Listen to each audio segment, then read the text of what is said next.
की औकात क्या है।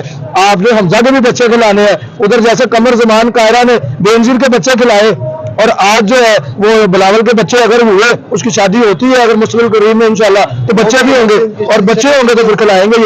ये सियासतदानों का अपना क्राइटेरिया ही कोई नहीं है। यहाँ पर आए ना, मैं अक्सर कहता हूँ कि मुझे इमरान खान के बच्चों के नाम ही नहीं पता था, अब आगे मुझे पता चले, क्योंकि इमरान खान ने मरोशियत नहीं की। इमरान खान सियासत करने आया, फर्द वाहिद है और कानून नकेल पाई हुई है। 14-15 आप फिरौन जो इकट्ठे हुए हैं और आपने अपना पंडित बनाया हुआ है वो मौलाना फजल रहमान को, लेकिन आपने क्या क्या मिल जाता है आपको? कुछ भी नहीं। इमरान खान के खिलाफ जो उठेगा वो अपना अंजाम सोच के, वो कहते हैं हमसे उलझोगे तो अंजाम कयामत होगा, हमने तोड़ा है जमाने के खुदाओं का गरूर।